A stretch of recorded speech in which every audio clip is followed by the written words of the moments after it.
nggak bisa. Kenapa? Sebab nikmat itu bisa langgeng, yang langgengin siapa? Nikmat. Tahu nikmat kan ya? Nikmat. Ini sekarang kita lagi pada ngaji, pada sehat, pada sakit. Sakit mah kita kuyuan baik di rumah, ya kan? Karena sehat kita datang ngaji. Kan sehat namanya apa saudara? Nikmat. Itu nikmat ada yang ngasih kagak? Yang ngasih siapa? Saat ini nikmat itu masih ada dalam diri kita, namanya langgeng. Itu nikmat yang langgeng, berarti ada yang langgengin. Yang langgengin siapa? Orang itu hidupnya berkecukupan, nikmat yang dia punya itu ada yang langgengin. Siapa yang langgengin?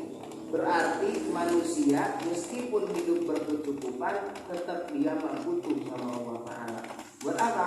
Untuk melanggengkan nikmat yang dia punya. Jelas jaga ini sampai sini. Berarti kita nggak bisa keluar dari rasa iftikor. Apa iftikor? Butuh kepada Allah Subhanahu. Nah, lahir tuh dari teori qiyamu binafsi yang kemarin minggu lalu kita udah pelajari. Itu lahir tuh ke dalam diri kita, di hati kita, seret tuh praktek ke dalam kehidupan nyata bahwa diri kita ini mesti butuh sama Allah Ta'ala. Nggak, saudara nggak bisa lepas daripada Allah Ta'ala, nggak bisa. Semua yang Allah Ta'ala turunkan, baik nikmat, musibah, bala, taat, maksiat, semuanya butuh sama Allah Ta'ala. Kita taat aja butuh sama Allah, biar Allah kasih hidayah dan taufik. Saudara datang dari rumah kemari, langkah kaki saudara ringan, itu nikmat hidayah taufik Allah turun. Ada orang ngerjain maksiat, dia butuh juga sama Allah Ta'ala. Butuh apa? Dia bersihkan dosanya, ditobat, butuh Allah Ta'ala. Musibah, nikmat, dia butuh sama Allah Subhanahu wa Ta'ala. Berarti min ajli dzaka naftiqaruhum lazim.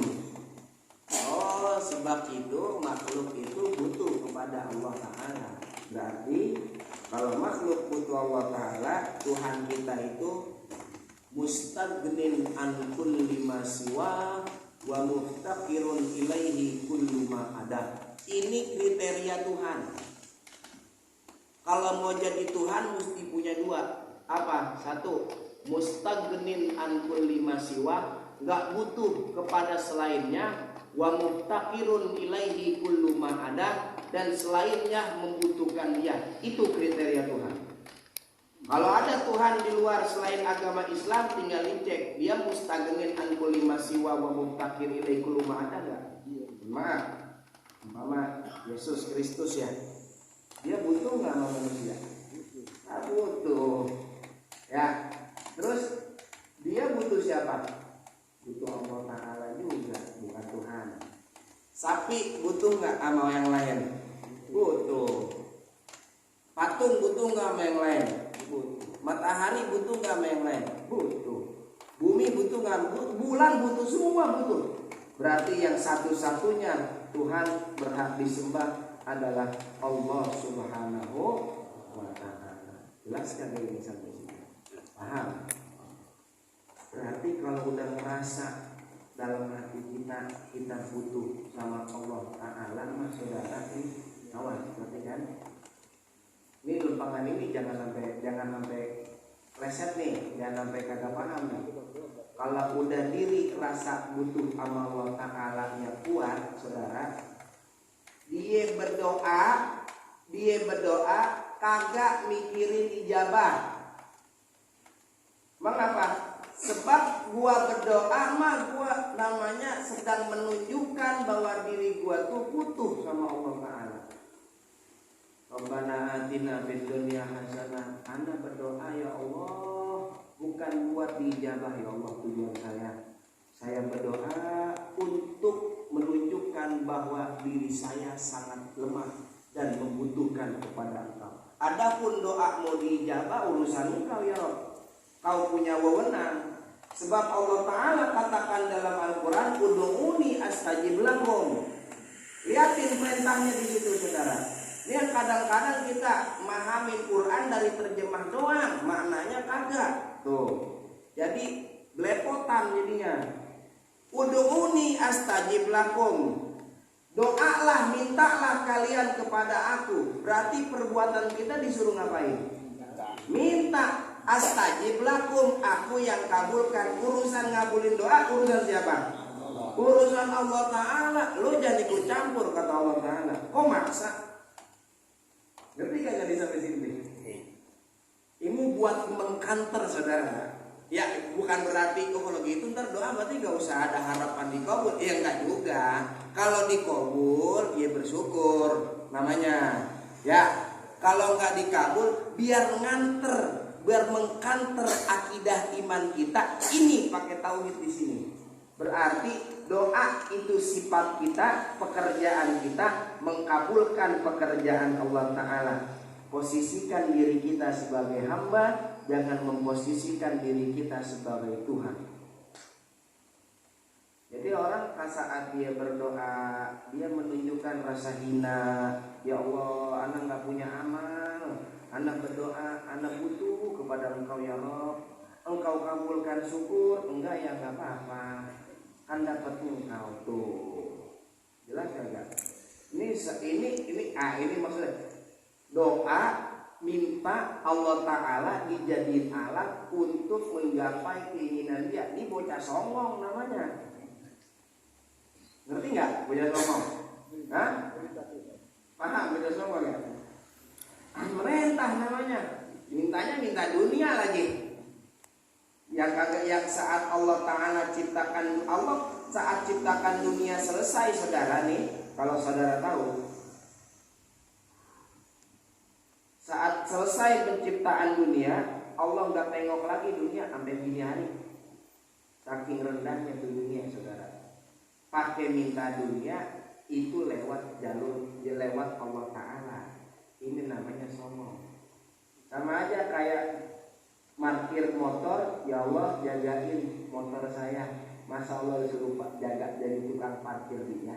Kan kira-kira kurang ajar apa kali gitu? Hah? Nah ya. Terus bagaimana Ustaz? Yang benar dalam berdoa.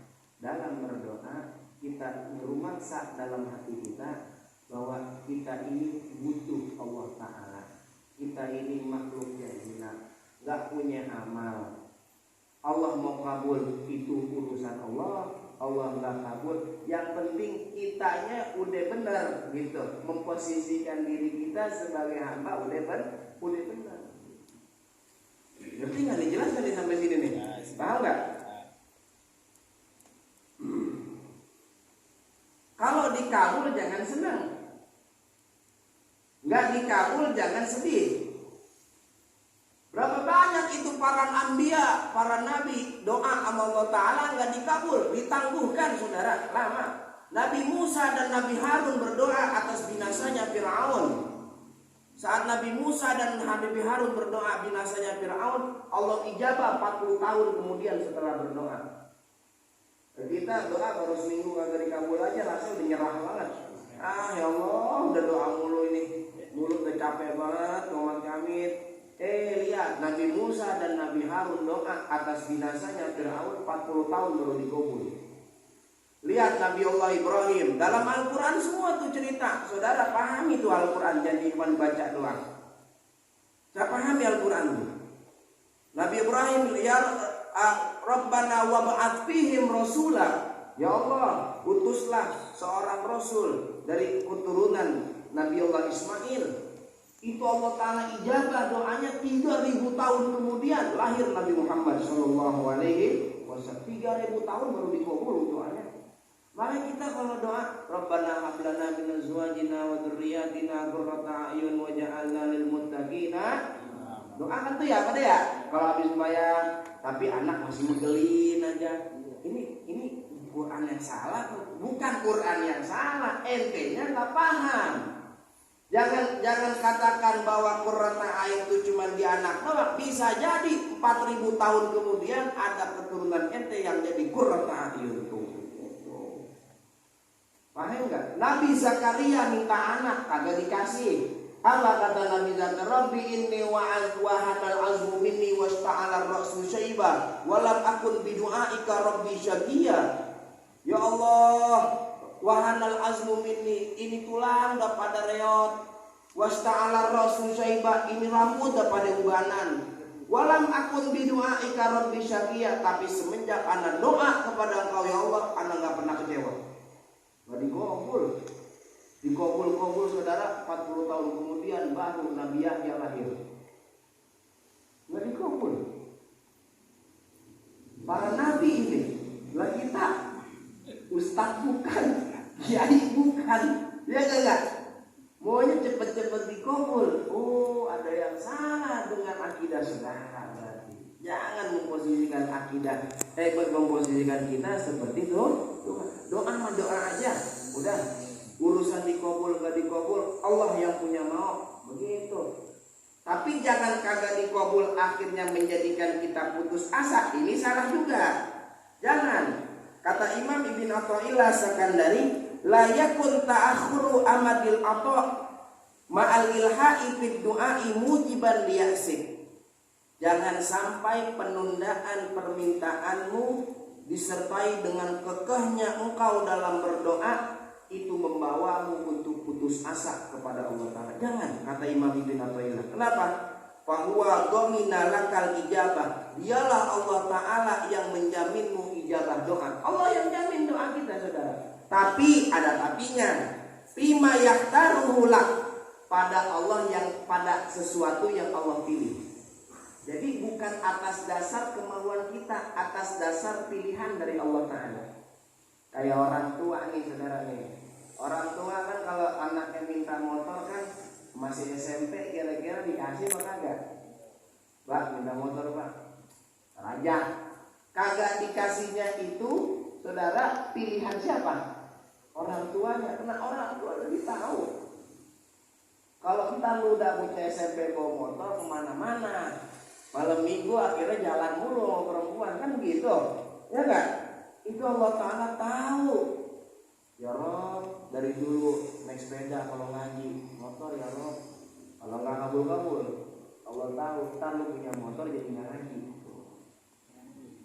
Ya Allah, nggak punya kerjaan, saat nggak punya kerjaan mah ngaji mulu, pas punya kerjaan bles saja dah hilang. Udah lama nih gua kagak kerja, doa sama Allah Ta'ala kagak dikabul-kabul penakut punya kerjaan ya. Gimana ini Allah tahu ente kalau udah pakai kerja nggak ngaji lagi gitu. Husnuzon aja sama Allah Ta'ala. Tuh, jangan. Terus labi matahtaruhu li nafsik, bukan pada yang engkau pilih. Terus wafil waktil ladzi yurid lafil waktil ladzi turid, bukan pada waktu yang ente mau, tapi pada waktu yang Allah Ta'ala mau. Allah maunya bukan sekarang ngabulin kita punya mobil, ntar dikabulinnya. Atau nanti bisa jadi di akhirat, yang mana itu permintaan kita, doa kita di dunia menjadi pahala-pahala kebaikan dari Allah Subhanahu wa Ta'ala. Itu begitu. Paham nggak jadi kira-kira saudara? Jadi kalau mengaji beginian rasanya nol aja gitu ya. Kita nggak punya omongan saudara.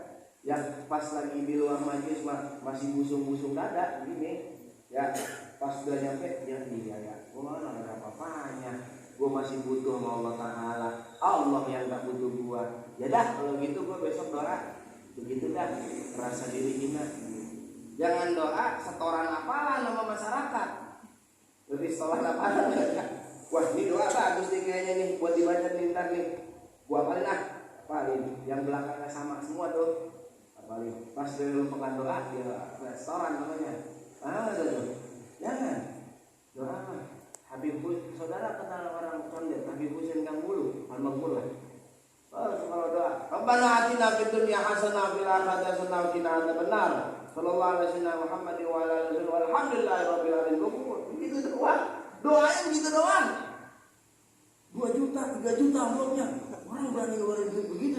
Oh, rasanya dia saat berdoa itu yang mahal. Wah kita berbusa-busa doa. Wah mau jalan yang mana ada yang mana. Dia wah Rabbana atina fid dunya hasanah. Jadi mengapa? Rasanya dia tuh, hatinya dia tuh udah main. Tuh, motor tuh dia tuh udah tuh. Udah rasa butuh sama Allah Ta'ala tuh begitu.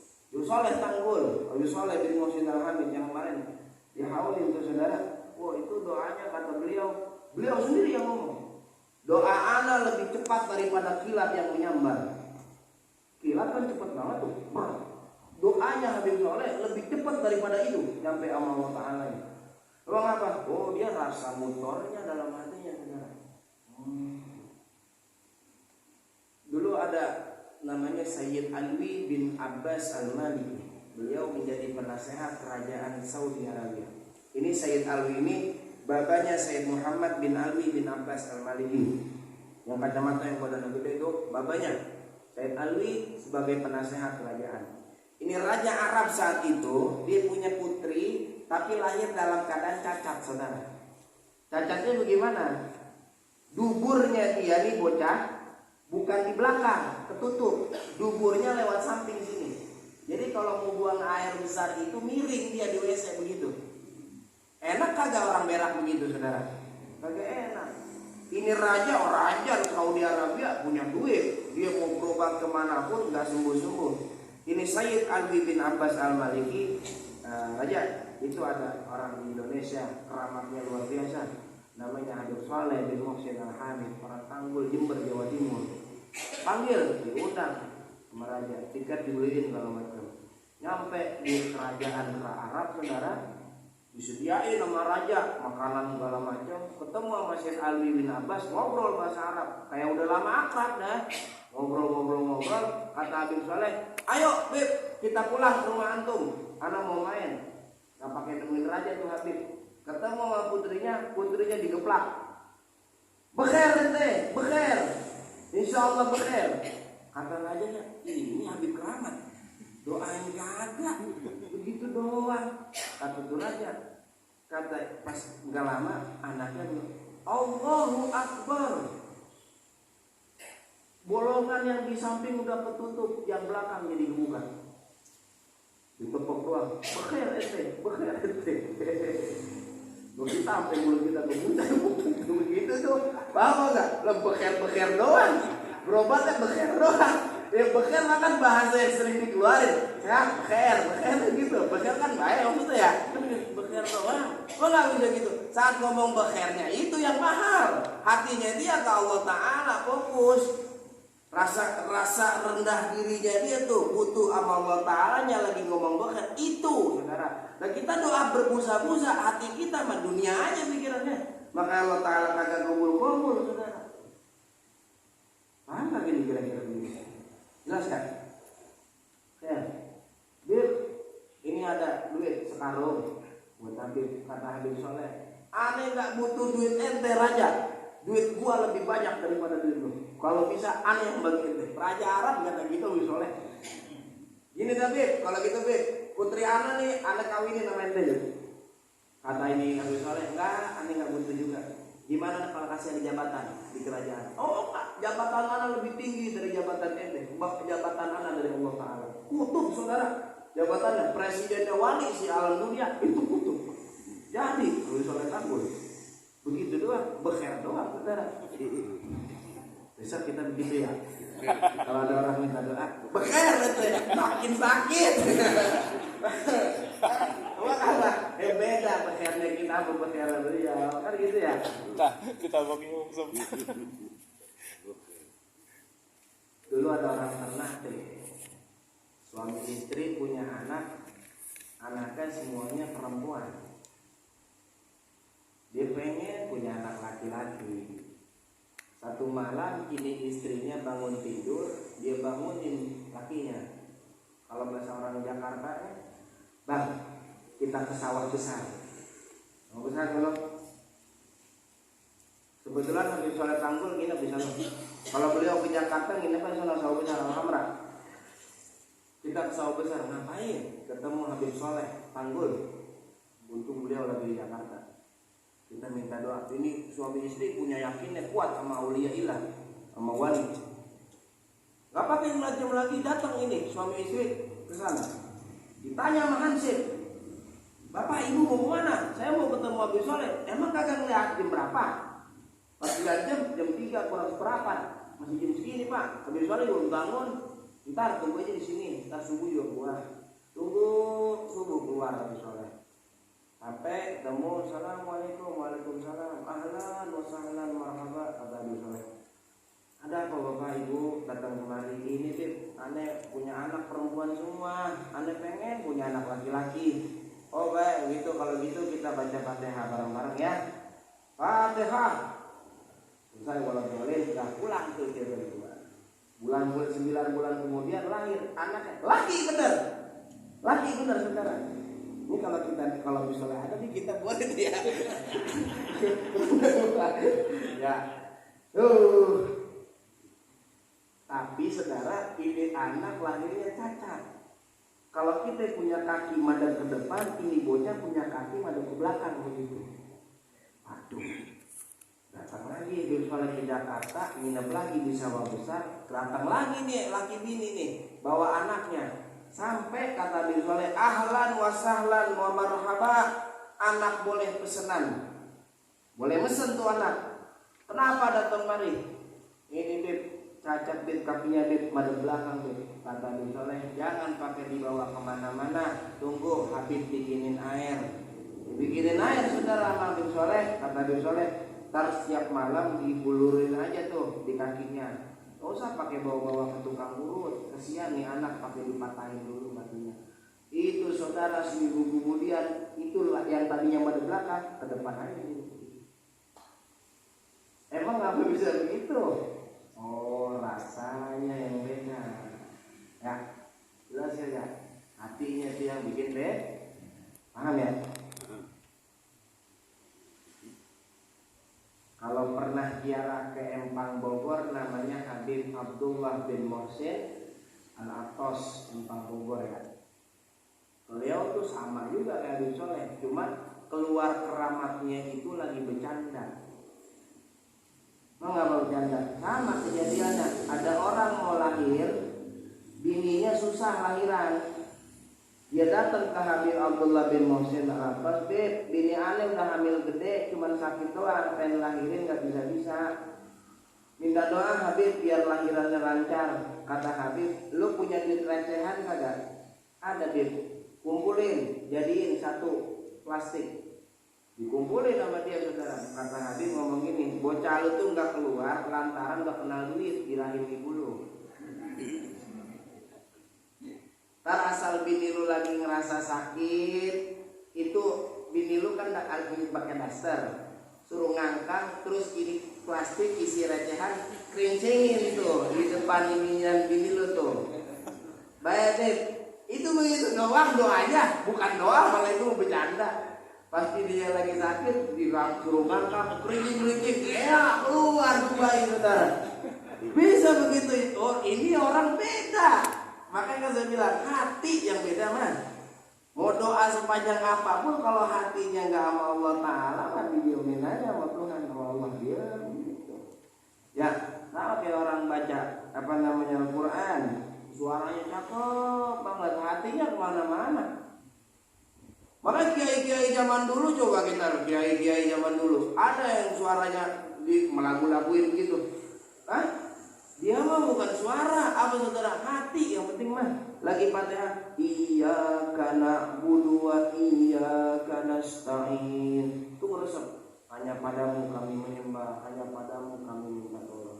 Berapa banyak imam zaman sekarang itu bacaan Fatihah cuma sampai tenggorokan doang. Ya, yang imamnya suaranya palas-palas dibuang-buangin. Yang cakep-cakep akhirnya belum tentu saudara. Ya, belum tentu. Orang zaman dulu biasa-biasa aja. Kiai kita kayak Modas, kayak Ahmad biasa aja kan. Enggak diini maksudnya gitu. Jelas enggak kira-kira. Paham ya? Justru saudara, ini kelamaan ya. Jadi asik banget ini kayaknya lagi asik gitu. Kalau dikabul doa kita merasa curiga apa? Jangan-jangan Allah lagi nggak mau dengar suara gua. Sebab dalam riwayat Anas bin Malik, Jibril pernah berkata kepada Allah Ta'ala, Ya Rabb, ini hambamu ya Rabb, orang Jati Padang, minta kepadamu, faqdi hajatahu, tunaikan hajatnya dia. Jibril ngomong sama Allah Ta'ala, Kata Allah Ta'ala, da'u abdi, biarin hamba ana, biarin. Fa inni uhibbu an asma'a kala sauta. Ana lagi demen dengerin suaranya dia. Jadi saat kita doa kagak dikabul-kabul itu, Allah Ta'ala tandanya lagi demen dengar suara kita. Lawanannya berarti kalau cepat dikabul bisa jadi istidraj. Apa? Tuhan lagi nggak demen dengar suara kita. Maksudnya begini, saudara. Kalau lagi di lampu merah ada anak pang begajulan, dia datang bawa-bawa gitar mau ngamen, kita lagi di mobil. Tuh anak pang belum rapi nyanyi, kita udah bagi duit. Emang apa? Gua gedek dong iklannya, suara yang enak, kan gitu ya. Pakaian juga begitu aja, kagak ada sopan-sopannya. Dia baru genjrengin gitar aja kita bagi 2.000, ya nggak? Hah? Tapi ada anak kecil pakaiannya rapi, pakai picik, dia nyanyi sholawatan, suaranya enak. Itu kita tungguin sampai habis suaranya. Itu tuh begitu tuh bandingan tuh. Waduh, aku cepet banget ini dikabul nih. Waduh, taruh. Jangan-jangan nih Allah lagi nggak demen dengar suara gua. Pas kita doa kagak dikabul, bisa jadi Allah Ta'ala lagi demen suara gua. Paham nggak kira-kira saudara? Ini ya.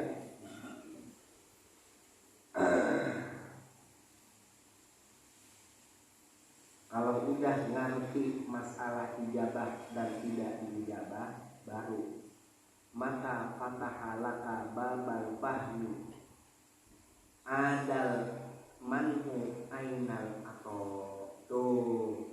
Saat Allah sudah buka pemahaman engkau tentang tidak dikabulkannya doa, maka tidak dikabulkan doa itu berubah menjadi pengabulan permintaan kita. Jadi, jelas enggak? Paham ya? Dah, sampai situ aja titik ini, ya. Nah. Ngerti nih bang? Ngerti nih bapak? Paham ya? Bentar kita praktekin, gitu ya. Tapi jangan ini, kalau jangan begini juga ntar nih. Gue mah doa yang penting kagak dikabul, ya salah juga itu mah. Tetap doa mah mengharap dikabul mah ada, tapi jangan sampai kecewa kalau emang gak dikabul tuh. Tauhid kita udah kenceng tuh di situ tuh. Oh iya, gue makan hamba, yang ngabulin makan Allah Ta'ala. Ya wajar kalau Allah nggak mau ngabulin mah. Paham ya? Buat mengkanter doang tauhid kita. Udah buka tuh di makalahnya pikir. Wa talitu bismillahirrahmanirrahim qala radhiyallahu anhu wa talituha ghuslu yadayhi min kaffaihi wa dhira'aihi. Fardu wudu yang ketiga, kemarin tuh yang masalah muka tuh keburu-buru tuh saya jelasin tuh saudara. Jadi kalau keburu-buru jadi kagak ke anu semuanya. Begini. Yang terakhir tuh, mala yatimul wajib illa bihi wajib. Suatu yang wajib, awas diperhatiin nih. Ini nggak ada di kitab, nggak di makalahnya nggak ada. Ini yang lembaran yang ahad lalu. Barang yang wajib tidak sempurna kecuali dengan yang lain. Maka yang lain ini hukumnya menjadi wajib. Contoh. Basuh muka kemarin batasannya gimana? Dari mana sini ya? Tempat tumbuhnya rambut. Kita nggak bisa membasuh tempat tumbuhnya rambut kecuali ngelebihin dikit. Maka ngelebihin dikitnya itu hukumnya menjadi wajib. Jelas? Barang yang wajib kalau nggak sempurna kecuali dengan yang lain, maka yang lain hukumnya menjadi wajib. Ini nggak sempurna nih basuh sampai sini nih, kecuali dilebihin dikit, maka ngelebihinnya hukumnya juga wajib. Ngaji wajib nggak saudara? Ngaji wajib kagak? Nah, ini waktu saya ngaji sama guru saya ya. Ini macam dipraktekin gimana nih? Waktu ngaji sama guru saya, ada jamaah nanya saudara, "Hei, kalau ngaji sambil ngopi sama merokok bagaimana hukumnya?" Lalu saya, "Mala yatimul wajib illa bihi fahuwa wajib." Perkara yang wajib kalau nggak sempurna dengan yang lain maka hukumnya wajib. Ngaji wajib kurang afdol, kurang sempurna. Otak nih buat mikir kalau nggak ngerokok sama ngopi, maka ngerokok sama ngopi hukumnya menjadi iya. Lalu orang kira-kira itu waktu saya ngaji, pakai pas lagi ngaji mah ngerokok kopi di sana. Cuman lempengan ini mah jangan, karena emang udah adat kebiasaan kagak ya. Jadi nggak usah.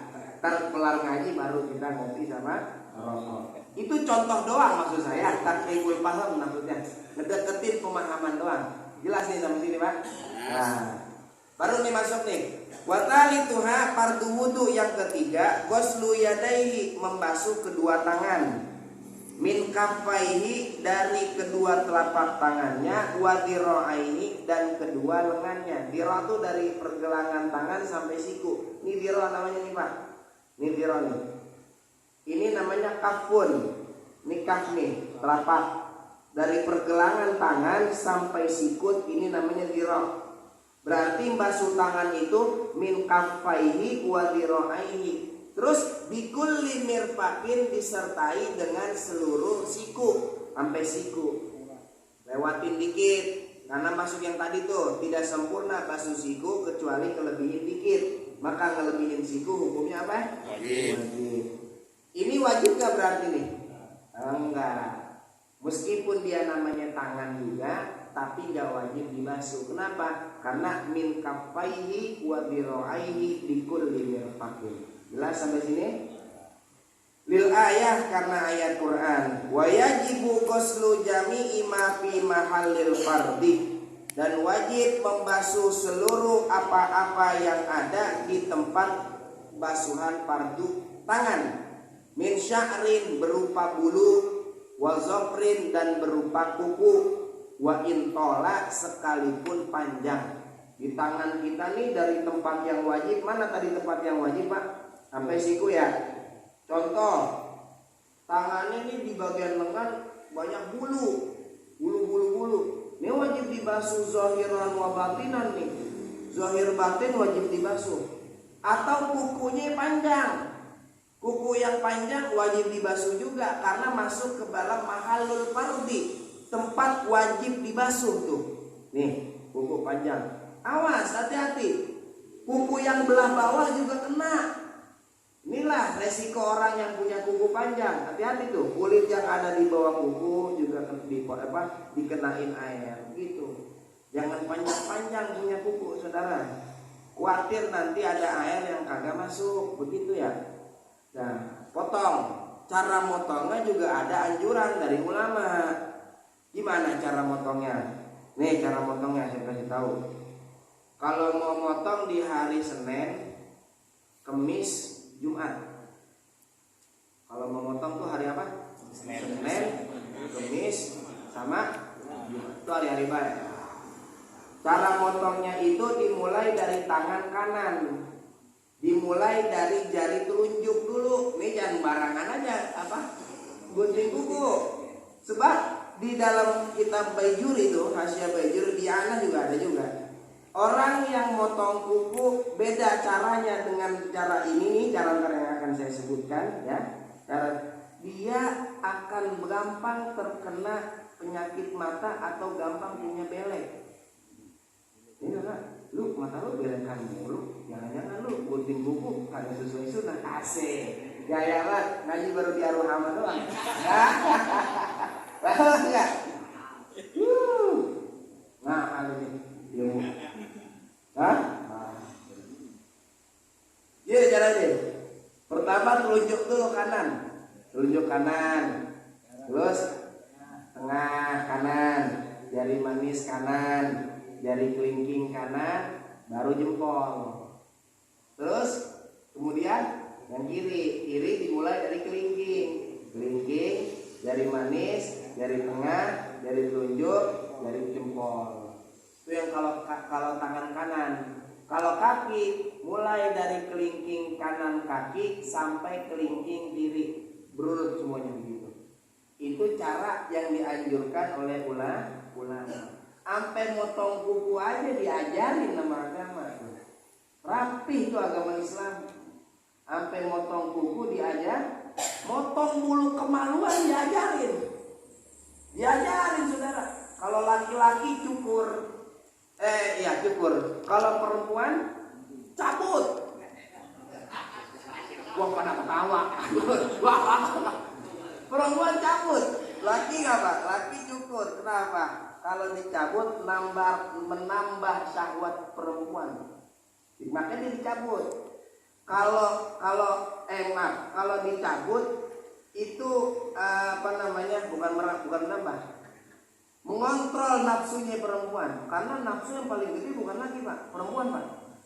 Nafsu itu lebih gede perempuan daripada laki.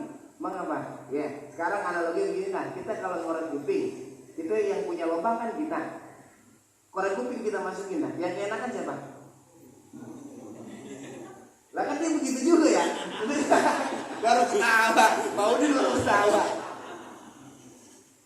Kita belum orgasme aja dia udah keenakan.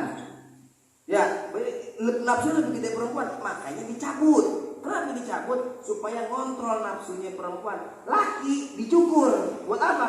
Biar nambah nafsunya. Kenapa? Laki yang lagi, mohon maaf ini sono ini ya. Tapi nggak apa-apa. Rata-rata udah pada nikah juga kan. Anak kalau mau pinter, ini saya kasih tahu. Anak kalau mau cerdas, saat berhubungan dengan istri, laki nafsunya kudu gede. Di kita begitu soalnya. Ya, di kita begitu. Kalau lagi sedang berhubungan, laki itu, suami itu nafsunya gede, maka itu anak akan zaki, akan cerdas, akan pintar. Bocah gua agak begitu cerdas ini ya. Ya lu, waktu itu gua lagi main-main doang. Jadi tuh. Main-main iseng-iseng jadi. Paham gak kayak kira-kira sampai sini Pak? Paham ya?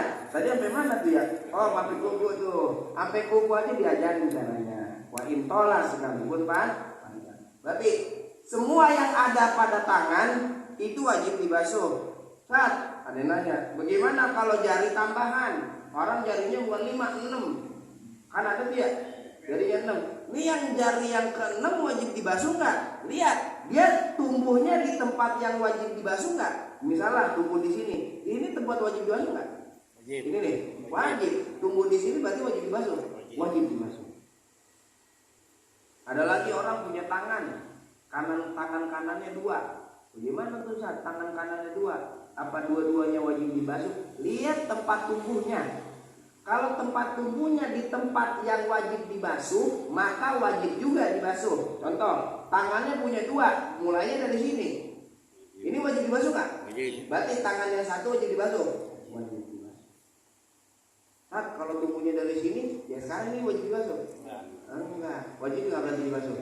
Nah, tergantung. Kalau dari sini, tergantung gimana? Kalau yang satunya masih bisa berfungsi, dua-duanya wajib dibasuh. Kalau satunya lagi nggak berfungsi, yang berfungsi doang yang wajib dibasuh. Kayak goro tuh ya, yang punya 4 tangan tuh kan goro kan, yang 4 tangan tuh. Ada orang nanya, goro kalau wudu gimana tuh? Ada aja pertanyaannya sekarang. Goro ditanya kalau wudu gimana?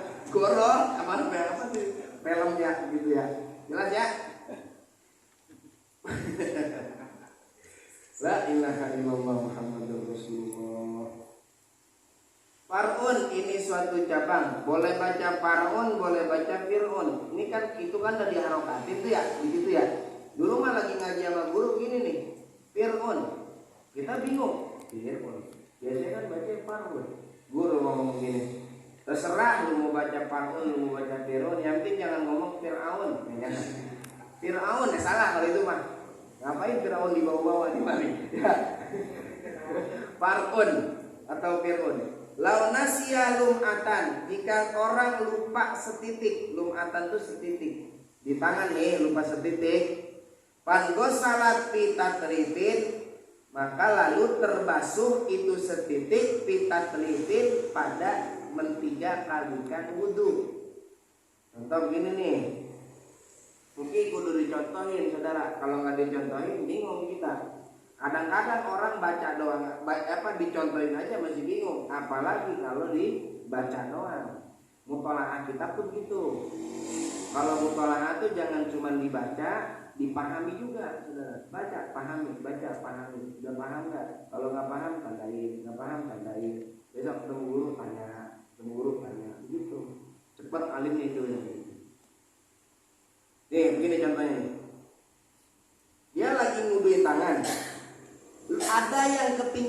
dari basuhan tangannya setitik, tapi dia nggak tahu. Secara zahir dia pikir udah rapi, tapi di mata Allah Ta'ala masih ada yang kurang setitik. Seumpama bagian ininya masih belum, ada yang ketinggalan masih. Cuman di bocah wudunya 3 kali. Basuhan pertama lupa setitik, di basuhan kedua atau di basuhan ketiga yang tadi setitik yang dia lupa kebasuh dalam basuhan tersebut. Ngerti nggak sampai sini? Paham? Nah, balik lagi ke kitab. Ini belum ada jawabnya. Belum ada.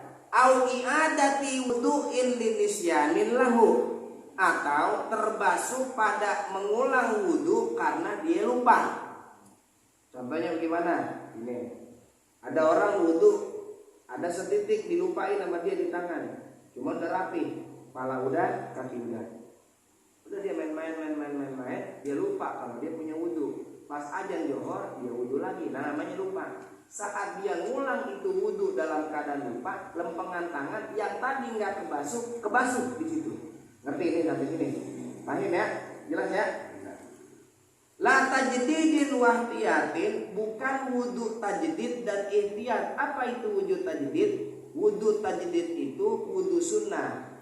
Contoh, habis bayang maghrib kita masih punya wudu, yakin masih punya wudu. Pas mau sholat isya kita wudu lagi, rasanya kurang sedap kalau sholat kagak basah muka, namanya kan wudu lagi. Itu wudu yang kedua namanya wudu tajdid. Wudu tajdid mah wudu sunnah. Kalau dia kebasuhnya saat wudu tajdid nggak sah.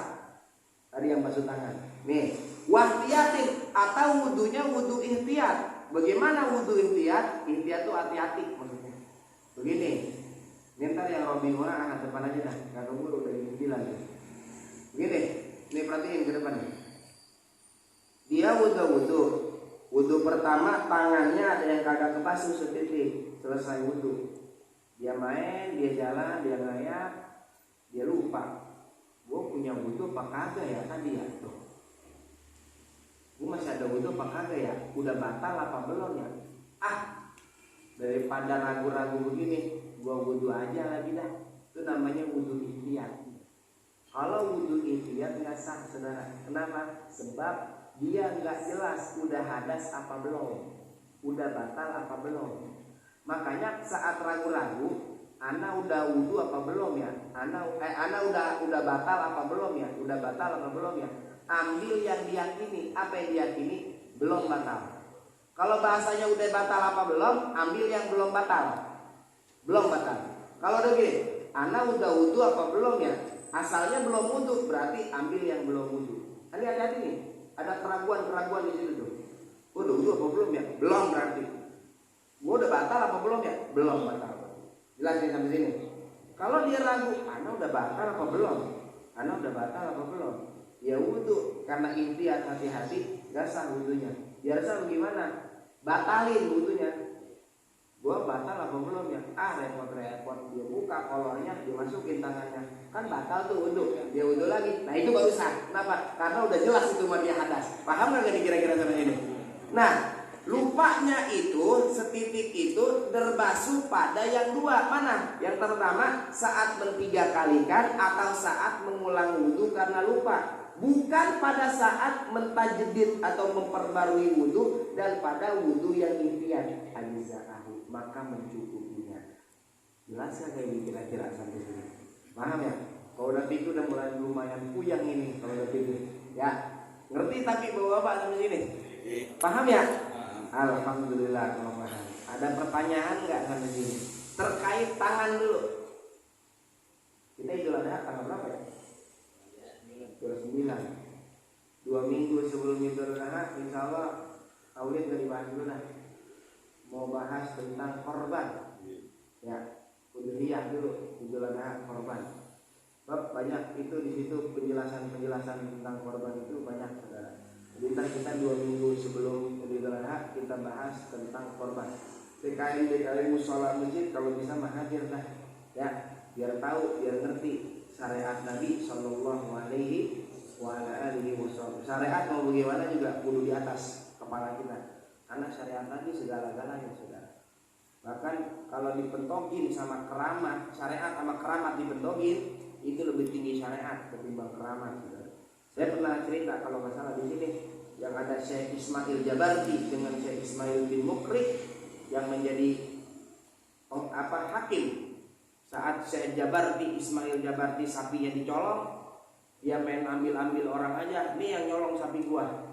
Kata yang pengadilan, kata hakimnya Syekh Ismail bin Mukri, saudara punya bukti apa enggak? Dia lihat tangan kanan gini, kagak ada buktinya. Saya nggak punya bukti. Oh, kalau nggak punya bukti, ini sapi milik yang laki-laki ini, bukan milik tuan. Tapi saya bisa kasih sapi ini ngomong. Sapi bicara, iya betul, ini saya milik Syekh Ismail Jabarti. Kata Syekh Ismail bin Mukri yang menjadi hakim, oh nggak bisa, dalam agama saksi itu harus manusia, nggak bisa dari hewan. Ini syariat Nabi Shallallahu Alaihi Wasallam. Kata ini Syekh Ismail Jabarti, lu merubah kagak tuh hukum? Kalau kagak, gua doain biar ketelan bumi. Benar ketelan bumi, saudara. Ayo lu mau rubah nggak hukumnya? Nggak mau rubah juga. Pas nelan sampai leher, Syekh Ismail bin Mukri yang menjadi hakim, dia teriak, syariataka ya Rasulullah, syariatmu wahai Rasulullah, itu bumi muntahin itu Syekh Ismail bin Mukri dari bumi. Tuh maling ngelihat sapi bisa ngomong, lihat orang pergi telan dimuntahin lagi, dia kebingungan, dia ngaku sendiri, iya aneh yang maling gitu. Ngelihat kejadian gitu dia ngaku sendiri, iya aneh yang maling, maafin, dibalikin. Syariat Nabi di atas kepala kita, kudu kita junjung deh ini, mudah-mudahan manfaat. Amin ya rabbal alamin. Ala bi dzikrillah tatmainnul qulub.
وشعني من أبي بكر السكران سيدنا الحبيب عمر بن عبد الرحمن العطاس وشعني من عبد الله باس والحبيب عيسى بن محمد الحبشي والحبيب علي بن حسين العطاس وشعامة بن عبد القادر البعشير والشيخ محمد بن أحمد بن مشبوش وجميع مشايخ الذكر والتوحيد أينما كانوا وحلت معهم أنه ويتغشى بالرحمة والمغفرة ويحيينا على لا إله إلا الله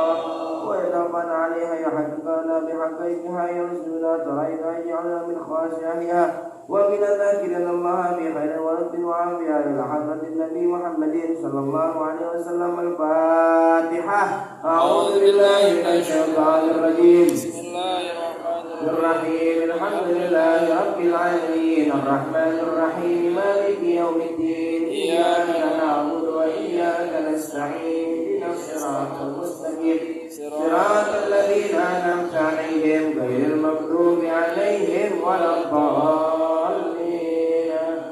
يا ربنا اعترفنا بأننا اقترفنا وإننا أشركنا وعلى ذنبنا فتب علينا توبة تغسل كل أوبة وأسرنا العورات وآمن الروعات واغفر لوالدينا ربي ومولودينا والأهل والإخوان وسائر الحلال وكل ذي محبة أو جيرة أو صحبة والمسلمين أجمع.